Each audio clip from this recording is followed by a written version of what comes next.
Good evening, everybody, and welcome to another episode of The Guys Who Stare at Stats. I'm Cade Kennedy alongside Andrew Santangelo, and we have a lot to get to today. Week 2 of the NFL, Week 3 of college football. It's Thursday, so it's prediction time once again, and we have some other stories to get to as well. But as always, the question of the day. Andrew, how are you doing today? I'm doing very well. Another week here. Getting ready for another week of football. Coming down, final weeks of baseball, so a very exciting time here. It is absolutely an exciting time, and my goodness, we have the worst case story to start with our show today. Of course, if you have not heard, this came out 2 days ago. Robert Sarver, the owner of the Phoenix Suns, suspended and fined $10 million after his investigation finds conduct that clearly violated workplace standards. This was a big topic for debate. Several players, LeBron James came out, Chris Paul came out saying, this is unacceptable. Maybe we need to be doing more. Adam Silver came out and said, I'm just the commissioner. I can't single-handedly replace him. People were trying to compare to the Clippers situation. And I believe there's one other tweet that said, we don't need to start throwing stones in glass houses for some of these other owners. So sounds like there's a lot going on here. Yeah, no question. I mean, obviously, there's no business for any of this to happen. Obviously, Chris Paul's the big one here since he has been a member of Phoenix Suns, so it'll be interesting to see what happens there. But, I mean, you want to find a way to get someone to replace him, but he is the owner. I mean, I don't know how all that works. It's above my pay grade there. But, I mean, in terms of the fine, he gets $10 million, obviously, there. And, I mean, I think the investigation's going to lead to other stuff going on in the NBA because I think that's one spot here is where else could this be happening? So I think it's going to cause some other maybe investigations to just make sure everybody else is clean. But no, this is a very bad, sad thing to happen, and hopefully that they get this right and figure out what the best solution is going forward.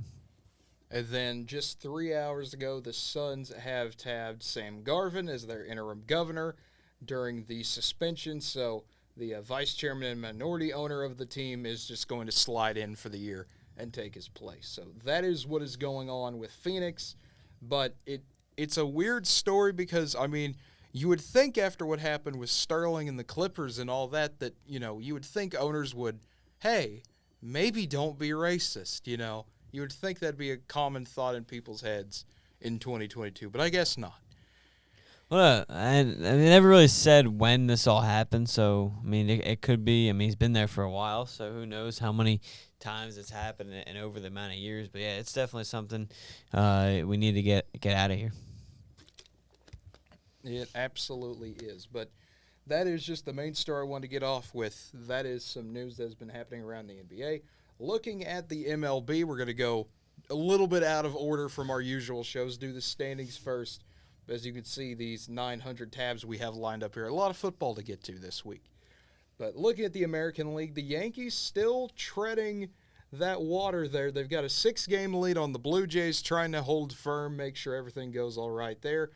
Yankees are starting to heat back up a little bit, though. Yeah, thanks to Aaron Judge. I think he's the MVP of the American League. I get a lot of people want Ohtani, but I think Judge has really carried this team through a lot of different injuries. Obviously, they hit a slow patch at the end of August into September, but they figured things out again, thanks to the bat of Aaron Judge. He's on pace here to possibly break the American League home run record, so, I mean, a very historic season for him here. So, no, I think because of Judge, I think he's got to get the MVP, and I think the Yankees are going to hold on. As funny as it was watching it, but I think they're going to hold on here for the division. It sure seems like. And then right behind him, Toronto, 6 games. Tampa Bay, 1.5 behind the Blue Jays. And the Orioles are still just 4.5 behind the Rays. They still got a chance, 2% chance to make the playoffs. Can't count Baltimore out. No, I mean, it's been a fun story. They've given their fans a lot to cheer about and a lot to be excited for here in the near future of their tenure. Obviously, a lot of young guys on that franchise starting to build up, and they've definitely overachieved expectations this season. So, I mean, I think it's only up from here. I would think it has to be, considering where the Orioles usually are. You look at the AL Central, the Guardians still holding on to that 3-game lead. It's fluctuated. Sometimes it's 1, sometimes 2, sometimes 3, always staying in that bout. But the White Sox, like you said a long time ago, Andrew, they're slowly making that push. They have the clear second spot right now. The Twins are starting to fall apart. They've lost 6 of their last 10. Yeah, no, White Sox have found a little bit of rhythm, but I think it's going to be too late. Guardians are on an even bigger rhythm here, 8 of the last 10, so they've gained a game on Chicago over the last 10 games, gotten that lead up to 3, and I expect Cleveland to hold on. And another team that's overachieved expectations. Nobody had Cleveland going here. It was always about Chicago versus Minnesota in that division, and here we are talking about the Guardians winning it, and maybe the White Sox will be able to catch Tampa Bay in the wild card, but even that's looking a little unlikely right now. And then the AL West, it's just Houston. They're just it's just funny to think about. Seattle's 80-62. They're having one of their best seasons, and they're still 12.5 games behind the Astros. I know I've said it before, but I'll say it again. Houston's just out here dominating everybody. You know, it's a shame because they're getting overlooked. They're a very, very good baseball team. I wouldn't be surprised if they make some noise in the playoffs, winning a series or two. And here's the other thing. They're about to break a 20-year playoff drought, and no one's doesn't seem like anybody's talking about it because I think they just overlooked like crazy because of Houston. So, no, Seattle needs to be recognized because they got a lot of talent pitching and hitting on that team. They absolutely do. Now, moving on to the National League, the Mets and the Braves, it's tightening up. Half a game difference now between these two. Braves are coming right down the track. They've gained 2 games up on the Mets. Mets have lost 3 in a row. You get swept by the Cubs. Never a good sign there for the Mets. Then the Phillies, they're slowly creeping in as well. They're on a 5-game win streak. Yeah, the Mets have been a mess here lately. I mean, it's kind of all falling apart for them. It's always the joke, and here it is in front of us. I mean, Cade, we talked about it all summer. I mean, Mets seem to have, I think it was 8-9 games over the Phillies and the Braves throughout most of July into August. Now, all of a sudden, it's a half game. Braves have off today, so we'll see if the Mets and Braves could be tied after tonight, depending on what the Mets do. But no, yeah, Phillies have won 5 straight. Hopefully they can continue to climb. It'll be interesting. They still got, obviously you're not going to take all of them, but they still have 7 games against Atlanta. So if you're able to win, 4 or 5, maybe you can make some noise, make it closer in yourselves, trying to take that first spot from Atlanta. Because obviously it's right in front of you. You got 7 games against each other. So we'll see who kind of beats each other up and takes control. And then in the NL Central, obviously historic night last night for the Cardinals. Adam Wainwright, Yadier Molina, 325th start with each other. Big moment there, the MLB record. And the Cardinals celebrate by beating the Brewers, extending that lead back up to 8 games. The Cardinals are just trying to hold on. The magic number's 12 for them to win the NL Central, and I would think that they get it. Yeah, no, this is the Cardinals' division to lose at this point. They got higher aspirations now. They're only 3 games behind the struggling Mets, so hopefully they're able to find a way to chase down the Mets. Or excuse me, I think it's 4.5 games. So maybe they can chase down the Mets for that second spot in the National League and get home field throughout that spot, unless they obviously get the Dodgers. But no, Cardinals are playing very good baseball. We'll see if they're able to chase them down. We will see. And then finally, the NL West. The Dodgers, the first team to win their division. And, well, when you have a 20.5 game lead, that's going to happen. The Dodgers have just dominated nearly everybody. I believe I saw this is the 9th time in 10 years they've won the NL West or something crazy like that.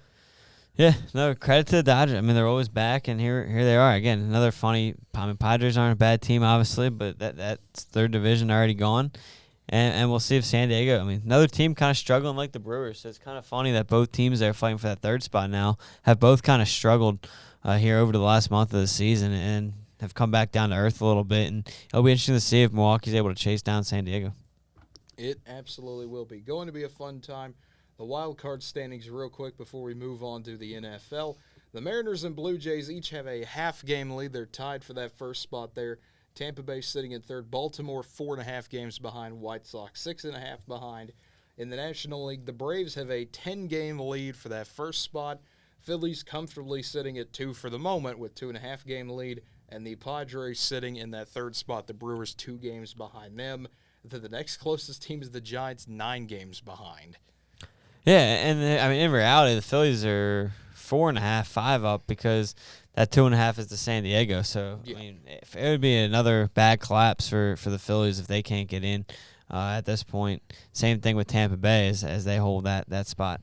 So it'll be interesting to see. I'm curious how many more games Baltimore and Tampa Bay have being division opponents. That could shake things up maybe. But I think your playoff teams are pretty much set. I think at this point it's going to come down to where do teams finish seeding-wise, and it's going to cause it. I think the only real shakeup is I do think Atlanta passes New York, and I think it'll be Phillies Mets first round of the playoffs, and then Padres Cardinals. And then I don't know. Toronto, Tampa Bay is kind of a coin flip there at that point, but I think the divisions over there in the AL are pretty much locked up. So we'll see what happens, but it could be a fun shakeup between Seattle, Toronto, and Tampa, as it's only separated between a half game between all three teams. Yeah, it should be an absolutely fun race to watch. But moving on to the NFL, obviously we have our game tonight in just about an hour and a half.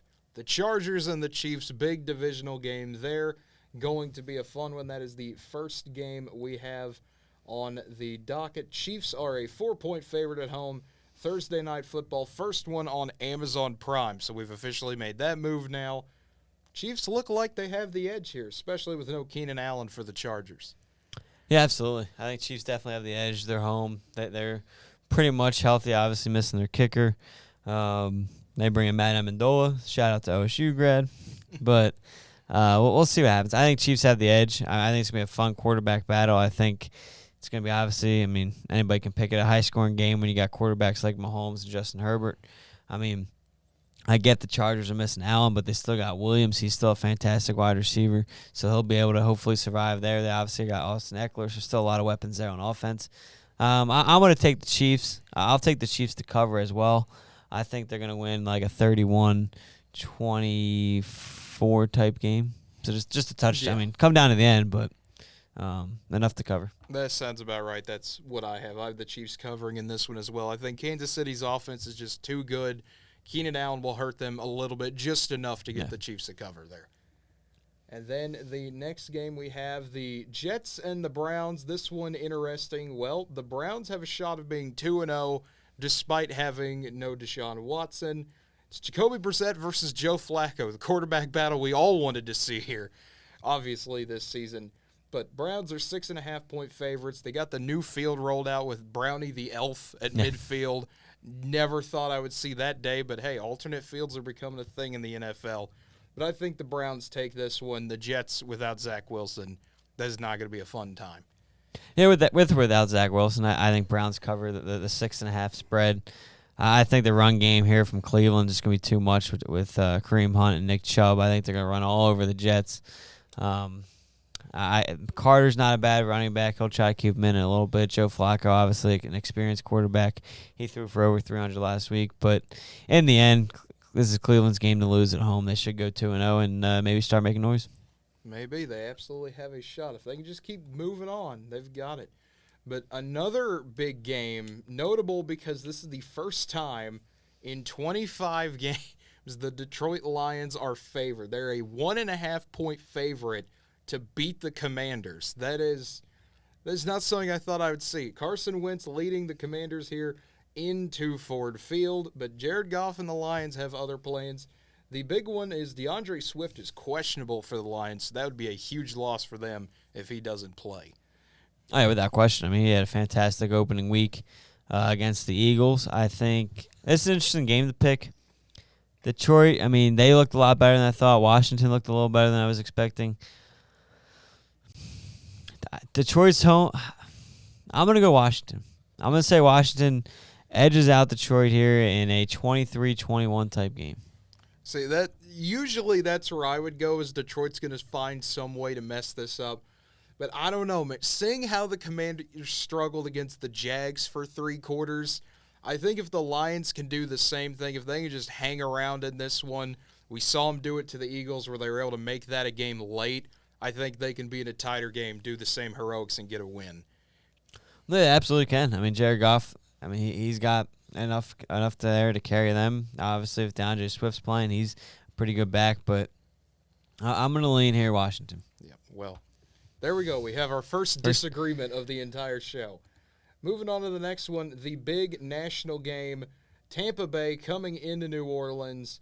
Big one here is the Buccaneers try to actually beat the Saints, something that sounds like it should have happened in the past few years, but continues to not happen in the regular season. Saints looking good. They came back. They did not embarrass themselves against Atlanta, no matter how hard they tried for a half. They came back from the 26-10 deficit, but the main story for Tampa Bay is look at all those questionable wide receivers. Chris Godwin, Julio Jones, Brashad Perryman, Leonard Fournette at running back. It's a lot of ifs. Same thing for the Saints as well. Kamara, Ingram, running backs both listed as questionable. So is Jameis himself. So this won't happen. I doubt all of them don't play because that would be really bad for the NFL to have Week 2 game immediately become a backup battle. But it should be an interesting one. Buccaneers are a 2.5-point favorite in this one. Did we miss 14 weeks this season? This looks like an injury report in like week 16 when you got everybody questionable and banged up. This feels like week 18 where the Buccaneers are like 4 games above everyone in the division. Like, we don't need to play everybody. We're good. No, but I'm going to go upset here. I'm going Saints win, plus 2.5 underdogs here. But no, Tampa Bay's going to the Saints. I would be surprised if Chris Godwin plays. I think he's going to sit this one out. Obviously went through the ACL. And then he kind of banged up his leg here in the opening week. So I think they're going to be cautious with him. I think that's going to hurt him a little bit. I think Saints being at home, they find a way to take this game. I think it's going to be 27-23 in favor of the Saints. Even though it's hard to pick against Brady, I have to go with recent history on this one. The Saints will find a way. It'll make 0 sense, but they will find a way. That's just what they do. We both have the Saints in an upset here. Moving on, Panthers going to the Giants. Giants are a 2-point favorite in this one. I mean, what a story that would be if the Giants started 2-0. And they've got an absolutely good shot to do it. Saquon Barkley, he's back, he's healthy, he's running all over everybody. We got to see what the Panthers can do because, man, they have a lot to fix. Giants, I mean, surprisingly, they got the upset win over the Titans. Maybe they can get another one here. Yeah, no, I think Giants do win this game, and I'll take the Giants to cover. I think they looked a lot better than I thought they would. They upset Tennessee on the road. I'll tell you what, Baker concerned me a lot. Carolina struggled a lot in that game against Cleveland. They really should not have lost that game. And I don't know. Hopefully Carolina figures it out. And we talked about it on Monday, when you had to figure out a way to run the ball. For some reason, McCaffrey only had 10 carries in a favorably close game. And, he only ran for 33 yards. So, they really never got him going. I think that's going to be their key to finding a way to win. Barkley obviously had a fantastic game. And like you said, Cade's healthy. So, I'm going to take the Giants here. I do not blame. I think the Panthers will find a way to get it turned around. You're not going up against a good defensive line. In Cleveland, you're going up against an okay defensive line in the Giants. I think they'll find a way, but it would not surprise me. If McCaffrey gets 10 or few touches, they're not going to win any game this year. No. But I'll take the Panthers. You fooled me once. You better not fool me twice. Or else I'm going to start saying things about Matt Rule. That's all I can say. But the next one here, the Patriots taking on the Steelers. Patriots are a 2-point favorite in this one on the road.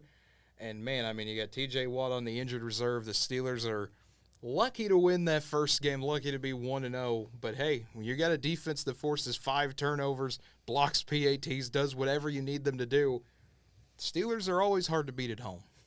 Oh, no, without question. Especially, this coaching matchup here, Bill Belichick and Mike Tomlin, fantastic matchup. Who do you want to go with? Again, we talked about it before. Funny to see Claypool, the Steelers' leading rusher there. The greatest rusher in Pittsburgh history. After week 1. I get T.J. Watt's out. I get that's obviously a hit to that defense. But I think the defense is going to be just fine. You're in Pittsburgh. I think Pittsburgh finds a way to win this game. And it's going to be crazy seeing them 2-0 and New England 0-2. But I think Mike Tomlin finds a way to get the job done here. I think so, too. I think the Steelers' defense rises up again. They win another just absolutely low-scoring game. This could be one of those 13-10 type of games. It really could. Yeah, Patriots only scored 7 in week 1. They got a lot to figure out offensively, and it doesn't get any easier against this defense. So I do not disagree with that score. Yeah, I do not either. Of course well, obviously. I don't disagree, Andrew. I agree when you agree with me. It's great. But the next one here, the Colts and the Jags. Colts fans will agree they need to win. Do not lose to the Jags. What are you guys doing if you lose this game? You're a 3.5-point favorite. Jacksonville doesn't have any injuries, so congratulations to Jacksonville. They've done it. They survived week 1 injury-free, but you look at the Colts, they've got a few pieces. Shaquille Leonard, Michael Pittman Jr. Alex Pierce, Kenny Moore II. They've got a few injuries that they might be dealing with. Can the Jags do it again? Can they get another big upset? Yeah, I mean, you talked about the recent history in the Saints-Buccaneers series. Same thing with this series. Jacksonville has the Colts number in Jacksonville. You obviously saw them spoil their season last year in the last week of the season, beating the Colts. And what did the Colts do to start this year? They struggled and tied a bad Houston Texans team. Now you're going back to Jacksonville. This is a dangerous game here for Indianapolis. You might go the first 2 weeks without a win. This is a fun coaching matchup, especially for Eagles fans. I mean, obviously, Doug Peterson gets you the Super Bowl, and who's on the other side of the sideline? The offensive coordinator from that Super Bowl team, and Frank Wright. So kind of just a fun coaching matchup there. Two guys that worked with each other for a while. They obviously know each other's system. So this is kind of one of those undervalued, could be a fun type game. And you know what? You went with the recent history in the Saints series. I'm going to go with the recent history in this Jacksonville series. Give me Trevor Lawrence and the Jacksonville Jaguars. I mean, don't get me wrong. Obviously, Matt Ryan's been a good quarterback, but he struggled in week 1. That's why they went out, and I think they were down 20-3 at some point. They were 27 at some point in that game. And I think Trevor Lawrence figured some things out a little bit. And obviously, you mentioned earlier, they had a close game at Washington. So who's to say they don't have another one, and they find a way to win at home. I really wish this game would be a tie. That's what I'm going to start out with saying. If we get the Colts to tie and go 0-2 to start the year, we will have achieved the funniest result we possibly can. We can end the season after this game. I think the Colts will find a way to win. I think they had their embarrassing moment early, like they did last year, but I think they will make fewer mistakes in this game. They will not make the same mistake they did last year. They will take Jacksonville a little bit more seriously. They'll sweat it out. Don't get me wrong. This will be a close game at halftime. We'll all look at it and go, oh, my goodness, is this going to happen again? But I think the Colts pull it away late. And the next one, the Dolphins taking on the Ravens. And, my goodness, this should be a fun matchup. One of the bigger matchups of the day. Two good offenses going at it. Two good defenses. Neither team allowing more than 10 points in their opening game. Should be a fun one here in Baltimore. Absolutely. I think it's one of the games of the week. Obviously, you have tonight's game we already talked about, and this is definitely a quarterback matchup. What's Tua going to do? Lamar Jackson, obviously, always in the headlines. Interesting running back matchup, too. But, no, I think it's going to be a battle. I think it's going to be back and forth. I'm going to take Baltimore in a very close game. I'm going to say 30-27. I'm going to say the Ravens get it done as well. I would not be surprised if this gets a little bit more high scoring than you expect. These are two fun, talented teams to watch, but I think Baltimore gets the win. Yeah. And then the Falcons and the Rams. Poor Falcons are a 10-point underdog. And, man, I just do not have any confidence in them this year doing anything. I think the Rams will win this one. They honestly could cover this. I would not be surprised if they win by double digits. Yeah, I'm surprised to see it at 10 just because of how the Rams looked on Monday. I might get it. Obviously, you face a good team and everything, but they did not look strong.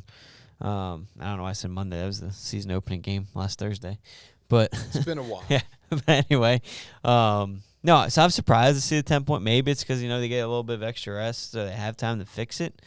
But I'm going to go Rams, and I think it's going to be, convincing. But I wouldn't be surprised to see, Atlanta just get one of those cheap garbage time touchdowns and knocks it underneath the spread. 13-point game or something, you get a late cheap touchdown. So I'm going to say Atlanta covers, but Rams win the game. Alrighty. Well, I think the Rams win by 14. I think it's going to be the opposite. The Falcons just give up a late score. Even though it's already decided, maybe the Rams punch another one in just to make some people mad. I don't know. And then the next one, the surprising Seahawks are 1-0 after upsetting Denver. They've got a shot to go 2-0. They have a way better shot than you would think going up against the San Francisco team that could only put up 10 points in the rain at Soldier Field, struggled mightily against the Bears.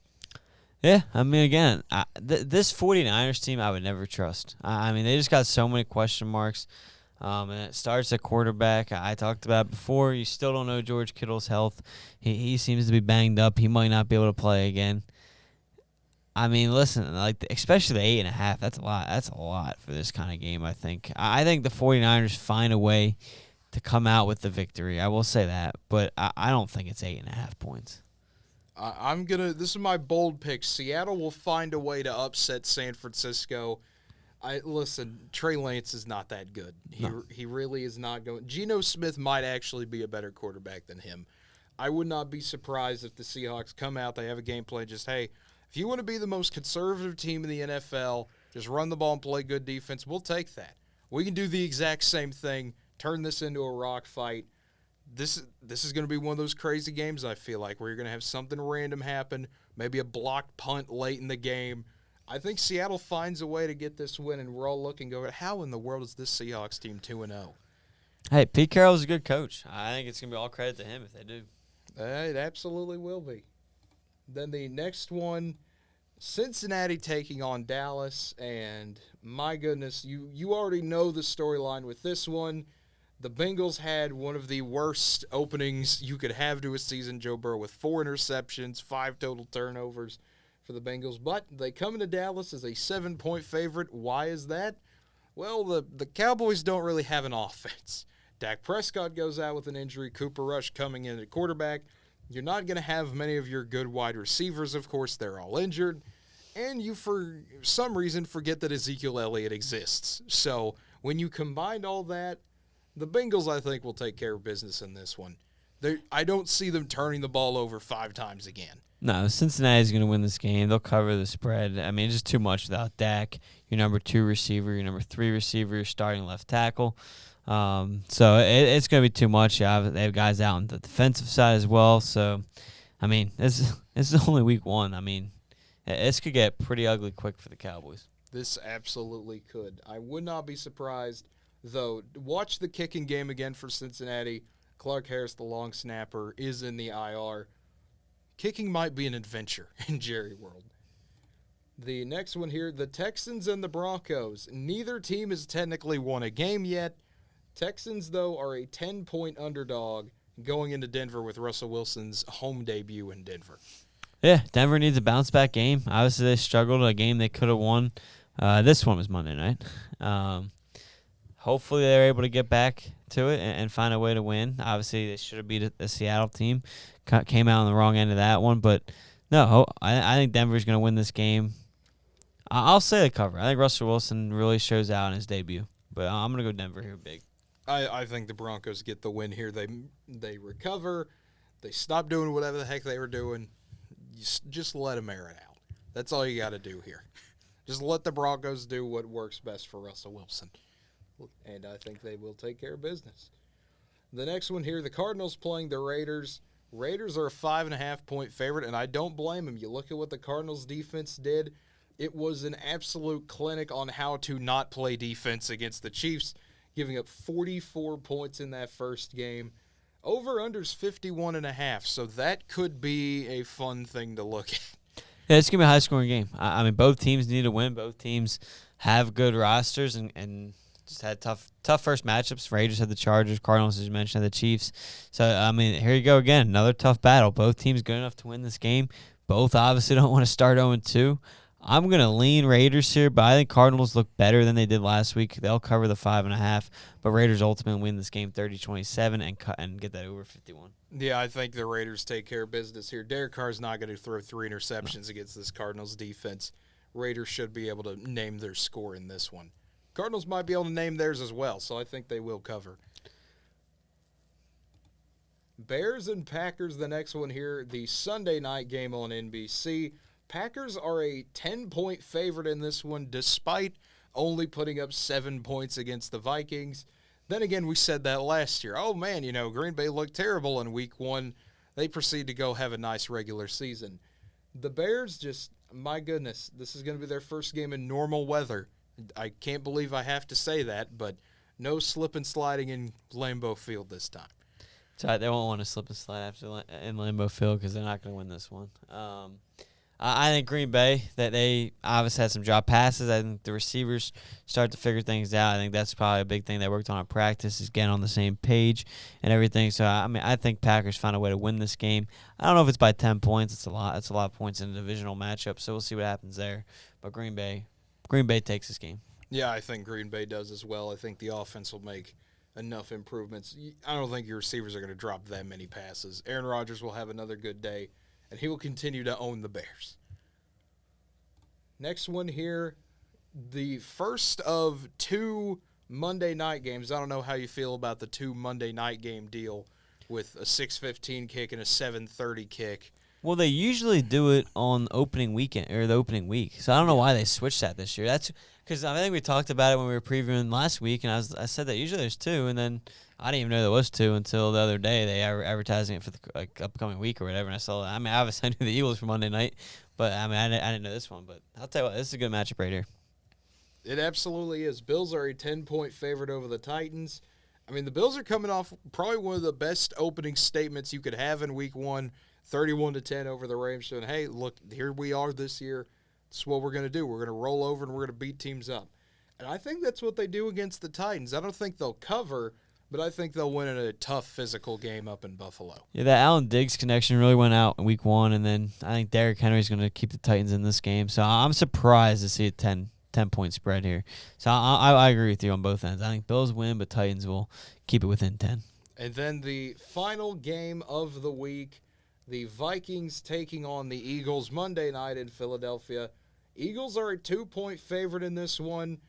Can Kirk Cousins beat a team that is above 500? I don't know. He's perfectly average as a quarterback again. 61-2, I believe his record is as a starter. So this game determines a lot for him for the moment. Yeah, I think it's going to be a battle. I mean, Monday night, it's going to be a fun atmosphere. Here's the thing. I always say it. I think Kirk Cousins is an underrated quarterback. I think this Vikings team is underrated. I think their defense is very good. Obviously, you saw them hold Green Bay to 7. I do think they got beat a couple times and got lucky with some drop passes. But, no, I think this Minnesota team is pretty good. I think it's going to be a fun back-and-forth game.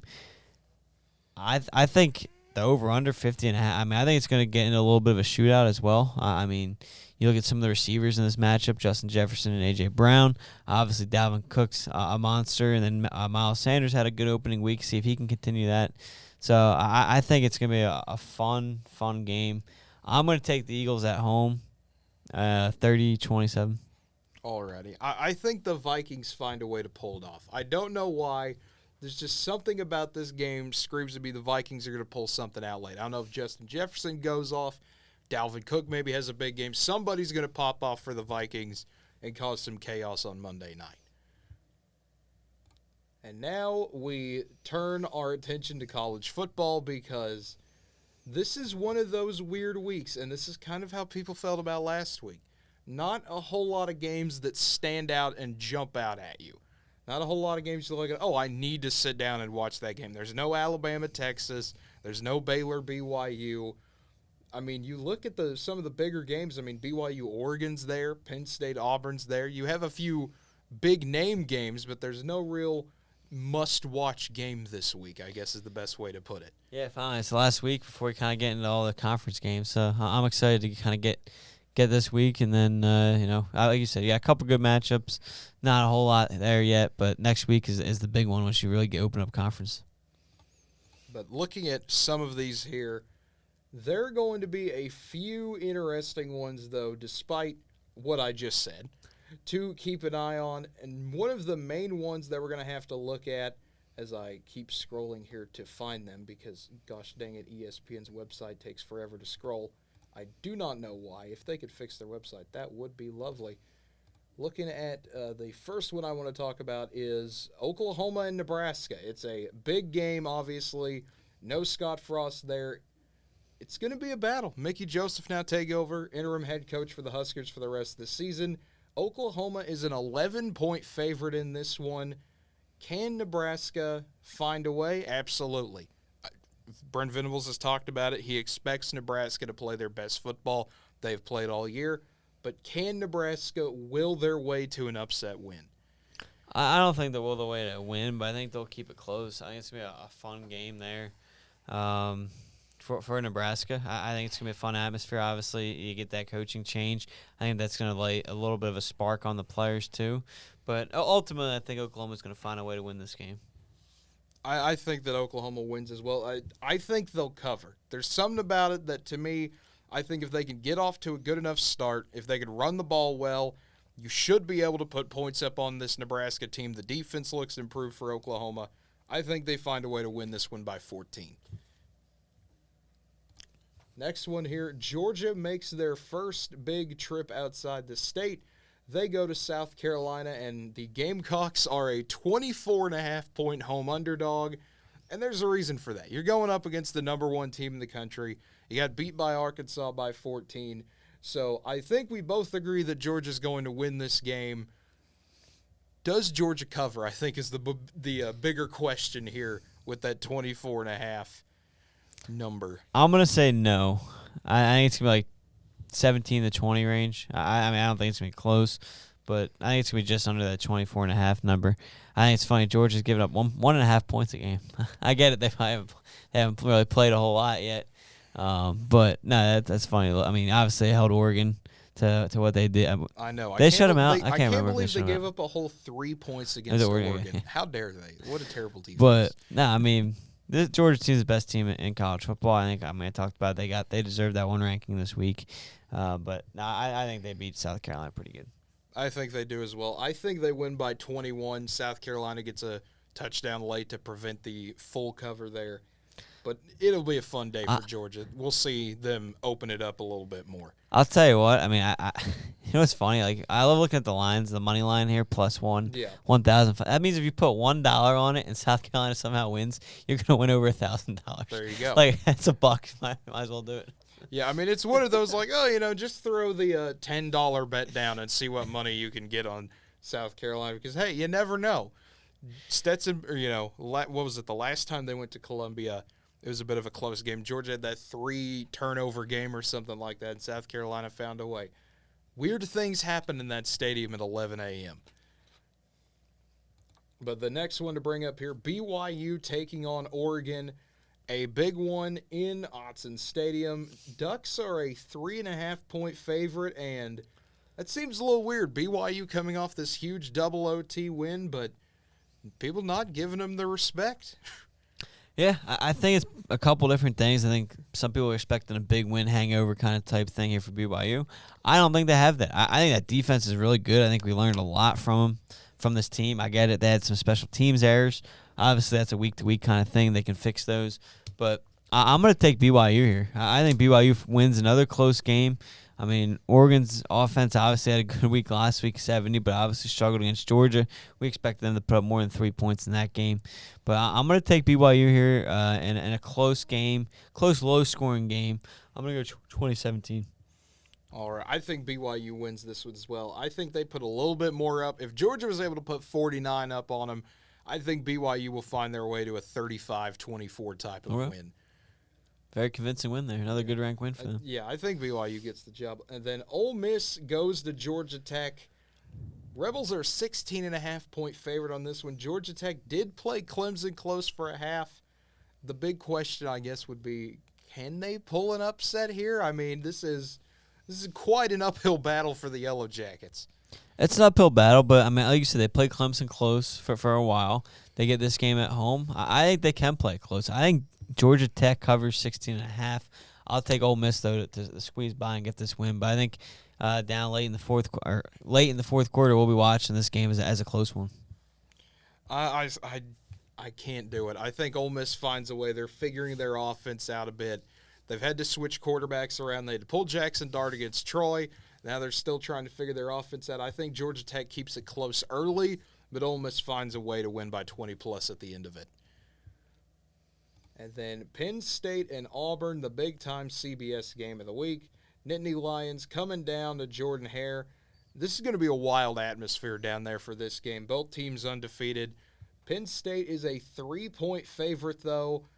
Nittany Lions showed signs of improvement last week. The defense, they tightened up. They played a lot better. Sean Clifford's starting to figure it out a bit more on offense. And you look on the Auburn side, they struggled with San Jose State. There's no sugarcoating that. You only beat San Jose State by 8 points. But we all know it's Auburn at home. Anything can happen when they're at home. Yeah, this is a tough game to pick. I don't think either team, I mean, this probably goes for a lot of teams, but they're not anywhere close to where they want to be. I think both teams have shown signs of struggling. Yeah, Penn State looked a little better, but how much can you take away in a game against Ohio? I don't know. I think this is a coin flip. I think it's a pick 'em just because I don't think either team is where they want to be on both sides of the ball. I think Penn State has struggled at times on offense. Franklin struggled at times in big games, and obviously this is a big one against a fun SEC matchup. I don't know. I'm kind of split on this game. I'm going to lean Penn State just because I don't like where Auburn's at either. Like you mentioned, they're close 8-point victory, but I really think this could go either way, and it's going to be another close game there late in the fourth quarter. I agree. I think this will be a pretty close one, but I just don't trust TJ Finley. If he's my quarterback, I do not trust any Auburn team to win. Just give Tank Bigsby the ball. I trust him a lot more. I think Penn State winning by 3 is right on the money. Yep. This just screams Penn State wins on a late field goal to me.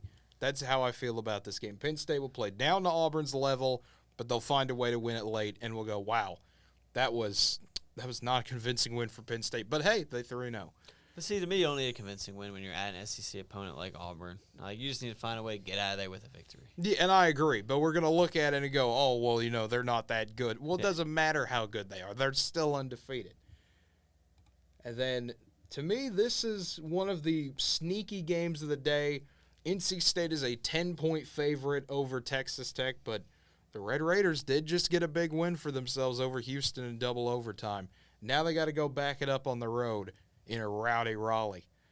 Yeah, I like this NC State team. I do. I think they're going to win this game. I like Texas Tech, though, to keep it with closer than 10 points. I think that's a lot here. I think they'll find a way to keep it close for this matchup. But overall, I think this NC State team is pretty good.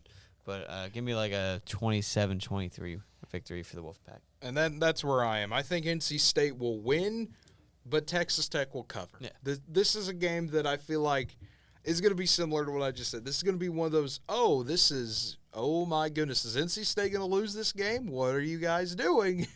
You're down 10 points at some point in this game. They make a big comeback. They win it late. I think it'll be a fun one to watch, though. No, without question. I would say fun for us, but we're going to be working. Yeah, well, 6 o'clock. 6 o'clock. Yeah. Well, we got volleyball and football here on campus. It'll be a busy Saturday. It absolutely. I might have to rewatch some of these games. I know. The Saturday night game, Michigan State taking on Washington. This one has a bit of an interesting situation with it because Michigan State's number 11 in the country, but Washington is the 3-point favorite in this one, though. Vegas sees something in the Huskies that they like. I feel like they always do. I feel like Washington's always highly rated there. Pac-12 obviously been down a little bit.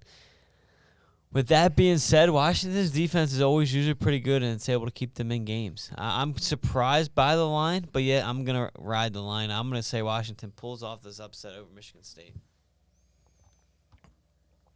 I agree. No, I'd get my water in there, but I'm not a big Peyton Thorne guy. You look at his stats, 30 for 52, 445, 4 TDs, 3 picks. You got Penix, still the Indiana transfer. We saw how clutch he can be during his time with the Hoosiers. Now he's with the Huskies. You can give Washington, they just need a solid team this year. If they can just get back to being okay, they can start building that path right back up after the Jimmy Lake season last year. I think this is the moment where they do it. They get a big national audience to show off to, and they get the win over Michigan State. Yeah, I think the offensive numbers here are a little skewed just in the first 2 weeks, though. I think it's going to be a lower scoring game. Like the 57 to me seems kind of high for this type of game. Yeah, I agree. This could be more one of those, 21-14 type of games, and it wouldn't surprise me. Yeah, we might be looking at like a 7-7, 10-10 game here late in the third quarter, early fourth. Yeah, we need Pac-12 After Dark to show up in this one. We need like 5 turnovers in one quarter. Just something ridiculous to happen. And then UTSA taking on Texas. This one is a bit wacky. So, no Quinn Ewers in this game, as you would think. He gets injured against Alabama. There's the rumor, I guess, on the street is that Hudson Card is not going to play either. It's going to come down to potentially a third-string quarterback for Texas taking on UTSA. However, Steve Sarkisian at his press conference today said all 3 quarterbacks would be available. So he's trying to play mind games here, trying to not reveal who the starter is for this one. So this is going to be one where we don't find out who's actually out there until the game starts. But Texas is a 12.5-point favorite currently. So I think this one really does come down a lot to what happens. Because if Quinn Ewers was out there, I think we'd both agree Texas wins this game. With Hudson Card out there, I would say Texas wins, but UTSA covers. If Texas throws another guy out there who hasn't played a single snap yet, I think UTSA will cover and maybe give a good shot at winning this one. I think Texas finds a way to edge them out and get the win. I do think it's going to be close, though. I think Texas, obviously, coming off a big game against Alabama, just on the outside of victory there. But I think you're going to get a little bit of that banged up, get that tough game, get back in rhythm. So I think it's going to be a pretty close game through the first 3 quarters at least. But I think Texas wins a close, 7-8 point game there, one possession. That's where I'm at. I think Texas will find a way to win, but I do not trust them as a 12.5-point favorite. I absolutely do not. And then the big one of the night, originally going to be the game day game, Miami going to Texas A&M. Aggies are a 6-point favorite at home, despite what happened last week. The Aggie defense is going to need to step up in this one, but Miami needs to show some improvement as well. They struggled heavily in the first half with Southern Miss. Both teams really looking for improvement coming into the top 25 matchup. Yeah, both teams not looking good. I like Miami in this game on the road. I know it might sound crazy, but I think they've looked a little better. I think they're going to figure things out. Texas A&M's offense against Appalachian State really worried me. They're obviously going up a lot better opponent now here against Miami. So I think the offense struggles again here on Saturday, and I think Miami finds a way to walk out of Texas with a victory. I think so, too. I think Miami is they're going to run it up a little bit. This would not surprise me if this gets into a blowout later in the game. Okay. I think Miami's that good of a team. They're going to be able to do it. Tyler Van Dyke is a great quarterback, I think. If he can stay calm, don't let the crowd get to him, we might see Miami start pulling away and hear the return of the U. And we get that question then. Is the U back? No, I thought it was Texas. No, they're all back until they aren't. Then we have to wait again, Andrew. That's how that works, I think. But the next one here, Utah late-night game taking on San Diego State. Aztecs struggled heavily, lost to Arizona, came back last week, beat Idaho State. Still a 21-point underdog. This could be an interesting one for a little bit, but I think Utah takes care of business. Yeah, I don't think it's going to be – I think Utah runs away with this one pretty quick. I don't think they're going to put any question into it. I think they've figured things out from that Florida game. We all thought I thought they'd win that game, but no, I think they take care of San Diego State fairly quickly. I think they do too, and they get that cover. Even though it's 21 points, I think they can get that covered. Yeah. And then the next one, the final one to talk about, 9:30 on Fox. How often is it that we see Fox do 4 games in one day on their main channel?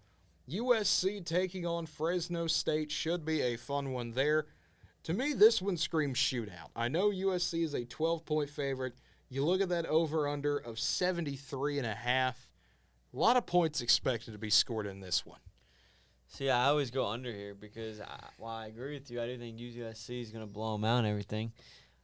I think that just to me, I think you're going to have a 40-23 type game. And, there's just too many points. If that spread covers of 12, I don't think Fresno State's going to be able to put enough points up on the board. So I'm going to take USC in a 40-27 type game. So I think Fresno covers in this one. I think they find a way to get it done. They lose by 10, but they make USC sweat it out a little bit. I think this could be one of those 45-35 types of games. Which is still under? No. I do have the over in this one. This is going to be a fun game to watch late at night. A little Pac-12 after dark. Right when we get home? Yep, and right when we'd be about getting home. That is correct. But that will pretty much do it unless there's any other games that stick out to you looking back up at the schedule. Gotta give my boys a shout out. Villanova going against Army this week. There you go. D1 matchup. They always try to get that one D1 game in. They're trying to go D1 here for football, so they always throw one in there. And this year and this week, it's going to be going up against Army. I think it's at 11 a.m. Yep, there we go. 11 a.m. on CBS Sports Network. We can take a quick look at that one. I think the Nova's ranked 5 in the Okay, well, it's and they're no ranked spread, so I guess we can't say who's going to cover. I can get you one real quick. Oh, give me I'm sure, but ESPN does not want to list one, so all I can tell you is that ESPN's matchup indicator is an 87% chance that Army wins this game. I don't know. Army's one of those wacky teams where they're going to be in the game. You know what they're going to do. But Villanova, I mean, like you said, they're a top 5 FCS team. They can hang around and make this fun. Yeah, I remember last year they made that game against Penn State fun for that first half before Penn State took it to them in the second half. But no, it's always fun watching. I mean, I have fun because I'm an Nova fan, but it's fun watching that type of game. Yeah, and then someone wanted to ask about Alabama. Alabama's going to be playing UL Monroe this week. The Tide are a 49.5-point favorite. I don't think they're going to cover because they're going to put their backups in a little bit early, but Bryce Young's going to do Bryce Young things. Alabama's going to absolutely destroy Louisiana Monroe. They're not going to be in a good position after what happened last week. Alabama might try to go for 70 on somebody. Absolutely. This game will be over by the 10-minute mark in the first quarter. Yeah. And it's 14-0 already. Yeah, after UL Monroe throws a pick six or something crazy. But that's what we think about Alabama. They'll absolutely roll this week. But back to more pressing matters. Villanova and Army. Here we got to go. get a spread for this thing. Army minus 9.5. Projected score 31-21 Army. All righty, there we go. So, I don't know, 9.5? I don't know. I think Army covers that. I think they win by 10 or more. Yeah, I'd probably lean Army against the spread there. I mean, like you said, we all know what they like to do and everything. And I think it'll be a fun first half, though. I really do. I think it'll be a fun, close opening half. Oh, it probably will be. I would not be surprised by that at all. But other than that, any other games that stand out to you? As I continue to move the screen on you. I mean, man, that game could be over. That might be worse than the Alabama game, Michigan UConn. Yeah, that's not going to be a fun one at all. I will say, I mean, not that it's going to be a very intriguing game. I'm more interested to see how Notre Dame responds losing their quarterback. I know we talked about it. They could be in for a very long season at this point. Yeah. I'm interested to see their response at home. Obviously, is Cal a fantastic top-tier team? Obviously not. But it's a Pac-12 team, obviously one of the power conferences there. So I'm interested to see the response from Notre Dame. I am too. I think that'll be a fun, good test for them because they get North Carolina in a few weeks. They can absolutely score whenever they want to. This is going to be a bit of a learning curve for the Irish. I think another one that stands out to me, Kansas and Houston. Kansas with a win has a shot to go 3-0 for the first time since 2009. Will they? I don't think they will, but Houston is gone to OT in 2 games in a row now. Can they make it a third? That's going to be the question. LSU, Mississippi State, that could be an interesting game. Obviously, with Kelly out there, what can they do?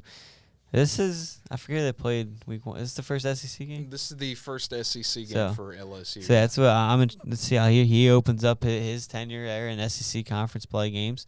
No, I mean, again, some unrated games, unranked games, I should say, but there's still some handful on the docker. Yeah. Another one to mention, Troy and App State, going to be the game day game this week, 2:30 on ESPN+. Should be a fun environment there in Boone. And then Liberty going to Wake Forest. That one could be a bit interesting. Liberty can have some high-powered offenses at times. We all know what Wake Forest can do with Sam Hartman there at QB. Could be an interesting one there. See if Nevada, Iowa is funny just because if you take a quick look at it, Iowa is somehow a 23-point favorite. That's 10 safeties and a field goal, so I don't know how they're going to pull that one off. They got to pull some amazing defense. I mean, how about that? Iowa averaging 7 points a game. They're giving up 6.5. I mean, Spencer Petras might have a higher GPA than he does a QBR. He's a QBR of 3.4. Good. Yeah. Not good. Yeah, you 3.4 out of like 100 and something. So, not the best QBR in the world. But we'll see what Iowa can do in that game. North Dakota State, Arizona might be a fun one to keep on just for fun, chaotic purposes at 10 o'clock at night if you're still awake. Can the Bison do another big upset against an FBS team? We will have to wait and see. But other than that, if you don't have anything else, Andrew, that should wrap it up for today's show. Yeah, no, I think that's all the main games there. I mean, obviously, just to shout them out, being Oklahoma, I don't expect that game to be close. Oklahoma State, Arkansas, Pine Bluff. It better not hopefully they're able to take care of business. I didn't even see who's Tulsa got this. Tulsa's got Jacksonville State. That's hopefully not close either. Rich Rodriguez's team coming to Tulsa. That should be an interesting. Jacksonville State is a good FCS team. So just a shout out, a couple Oklahoma schools there, but hopefully OSU and Tulsa are able to take care of business with a little easier opponents there than Nebraska. That you would hope so. I think this is the best way to put it. But we thank you, as always, for watching tonight. For Andrew Santangelo, I'm Cade Kennedy. If you enjoyed what you saw tonight, be sure to like the video, subscribe to the YouTube channel, leave a comment down below. Do you agree, disagree, have your own opinion on some of these games, have a game we didn't talk about or want us to talk about a little bit more? We will be back on Monday to recap everything that has happened in NFL and college football. Should be a fun show then. As always, like us on Facebook, Twitter, Instagram, TikTok at NWTV7 to be notified of when we go live. And follow us here on Twitch, of course, at NWTV7 if you want to see the guys who stare at stats live. But until then, have a good one, everybody.